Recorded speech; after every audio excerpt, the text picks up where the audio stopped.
جہاں اتنی ساری سیاسی اور دیگر مشکلات کا سامنا ہے۔ میں اس وقت بہت شدت سے اپنے والد محترم کو مس کر رہی ہوں اس فنکشن میں، جو ہمیشہ محفل کے موڑ ہوتے ہیں۔ اس وقت وہ گھر میں ہیں اور علالت کی وجہ سے وہ آج کل کہیں جا نہیں سکتے۔ مرزا کریش بیگ، جن کے بارے میں آپ نے ایک بہت ہی تفصیلی گفتگو نصیر مرزا صاحب سے سنی، اس کے بعد ڈاکٹر نواب کاکا صاحب، انہوں نے، اور پھر آپ نے ڈاکیومنٹری بھی دیکھی جو اردو میں تھی اور یقیناً آپ لوگوں نے وہ سمجھ گئے ہوں گے۔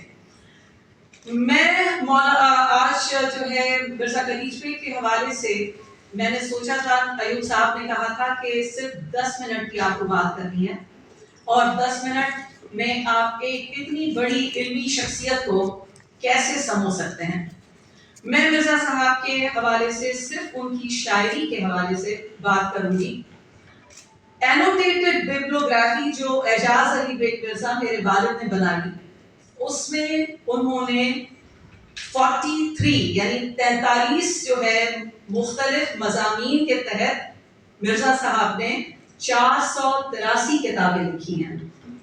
اور یہاں پہ میں نے کچھ عدد جو ہے وہ آگے پیچھے سنا، لیکن اس اینوٹیٹڈ بیبلوگرافی جو انہوں نے بہت محنت سے بنائی اور دن رات کر کے انہوں نے وہ کتابیں ساری نکالی اور ان کے پیجز کاؤنٹ کر کے اور وہ تمام قلمی نسخے وغیرہ انہوں نے دیکھ کے بنائی۔ مرزا صاحب کی جب میں شاعری کے حوالے سے دیکھ رہی تھی تو مرزا صاحب کے 44 جو ہیں وہ صرف اور صرف شاعری کی کتابیں ملتی ہیں، جن میں تقریباً 14 جو ہیں وہ تو مرزا صاحب کے جو ہے تقریباً میں 14 جو کہہ رہی ہوں، اس میں کچھ ایسی کتابیں ہیں جن کے 2 حصے ہیں، جیسے سودائے خام جو ہے یہ مرزا صاحب کی بالکل اس میں جو اس کے 2 حصے ہیں، اور اس کا ایک حصہ جو ہے وہ قلمی ہے، اور ایک حصہ پہلا حصہ جو ہے وہ 1910 میں چھپ چکا ہے۔ اسی طرح سے ان کی رباعیات عمر خیام جو ہے وہ 130 رباعیات انہوں نے بہت عمدہ ترجمہ کیا، جو ایران سے جو مختلف ایک تراجم چھپے عمر خیام کے، اس میں مرزا صاحب کا ترجمہ جو ہے اس کو پسند کیا گیا۔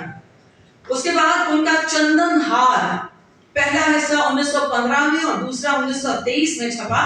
اور یہ جو ہے قطعات اور متفرقات۔ آپ یہ دیکھیے کہ مرزا صاحب نے اپنی ساری زندگی جو ہے وہ صرف اور صرف علم اور ادب کی اشاعت میں گزار دی۔ ایک آدمی جس کی کتابیں میں نے آپ کو بتائیں کہ 44 تو صرف اور صرف کچھ تراجم اور سندھی کتابیں، اس کے علاوہ فارسی کا ان کا شعر الگ ہے، اور انگریزی میں ان کی جو کتاب ہے وہ لیجر آورز الگ کتاب ہے۔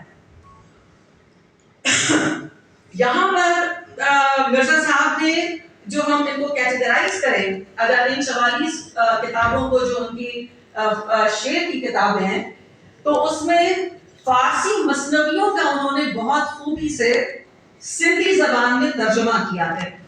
اور ان میں مثنوی کشف اعجاز گلشن راز محمود شبستری کا ترجمہ ہے، منظوم ترجمہ۔ اکثر لوگ کہتے ہیں کہ منظوم ترجمہ جو ہے یہ ان پروڈکٹیو کام ہے، میری نظر میں یہ بہت ہی پروڈکٹیو کام ہے، کیونکہ آپ کسی اور کو اس زبان سے روشناس کروا رہے ہیں۔ اس کے بعد سعادت نامہ جو ہے وہ ناصر خسرو کی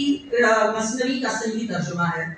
اس کے ساتھ مثنوی جام جم، مثنوی اوہدی مراغی کا یہ ترجمہ ہے۔ مثنوی ترغیب الانسان، یہ مولانا رومی کی مثنویوں کا ایک ایبسٹریکٹ ہے جو انہوں نے ترجمہ کیا ہے سندھی میں۔ مثنوی تحفۃ الاحرار، اسی طرح سے مثنوی مخزن الاسرار جو نظامی گنجوی کی ہے، اور مثنوی مطلع الانوار جو امیر خسرو نے نظامی کے تتبع میں جو ہے اس کو لکھا تھا،